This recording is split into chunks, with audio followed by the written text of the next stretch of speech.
So may kotse na ba ang lahat? Na-release nyo na ba yung mga brand new auto nyo? Alam mo ba yung mga bagay na dapat mong gawin at i-consider ngayong new car owner ka na? Minsan kasi sobrang excitement natin, nakakalimutan na natin yung mga bagay na dapat natin i-consider, lalo na bilang new car owner. Kasi okay lang na ma-excite tayo paminsan-minsan, pero dapat responsable at always ready tayo bilang isang car owner. So when all said and done, ano nga ba ang mga kasunod after mo mailabas ang sasakyan mo sa dealer? JJ Henry po ulit, and these are some tips and reminders after mo mag-release ng sasakyan. Wow!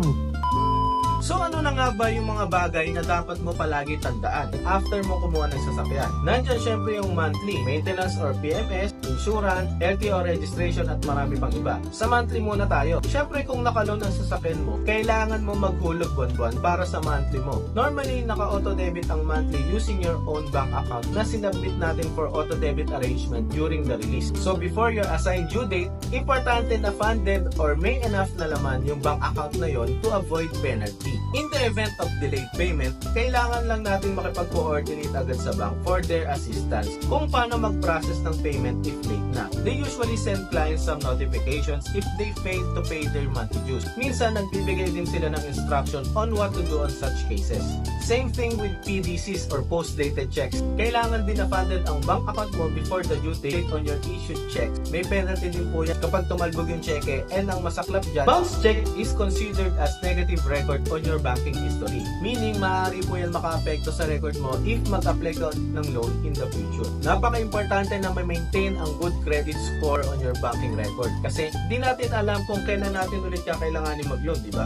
Pagdating naman sa maintenance ng sasakyan or yung tinatawag nating PMS or yung preventive maintenance or yung periodic maintenance, importante din po yan to keep our vehicle in tip-top condition. Isa pang importance kapag well-maintained ang sasakyan sa dealer is para hindi rin ma-void ang warranty nito. Pwede kasi ma-void ang warranty ng sasakyan mo on certain conditions if proven na we've neglected to take care of our car via dealer maintenance. Pwede nyo rin i-coordinate yan sa inyong mga MPs or agents. Pwede po natin yan ipa-schedule on your preferred date. Maaari din kayo pumunta directly sa dealer or mag-walk-in, pero mas okay if may advance booking tayo para iwas hassle and baka fully book na ang service. Another amazing tip regarding sa service ng inyong Toyota car is to download My Toyota app. We usually require every clients to download this app before or during the release date. Sobrang convenient kasi ng app na to, hindi lang para sa service, pati na rin sa ibang concerns mo for your Toyota vehicle like service campaign, trade-in inquiries, showroom walk-around at marami pang iba. Scan mo lang tong QR code na to para ma-download mo yung app.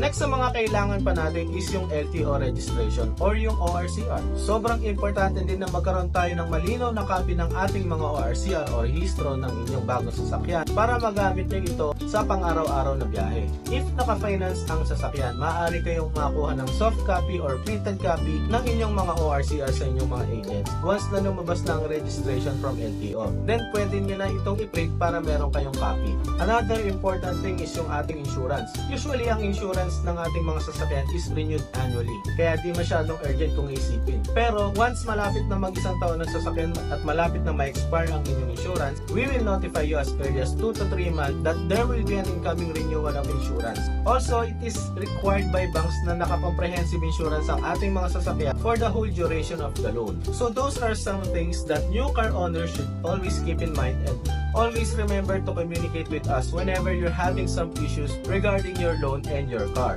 Always drive safe mga bossing. Wala namang masama kung enjoy natin ng konti ang ating mga sakyan, but always prioritize safety and responsibility as a driver and as a new car owner. This is again JJ. Peace.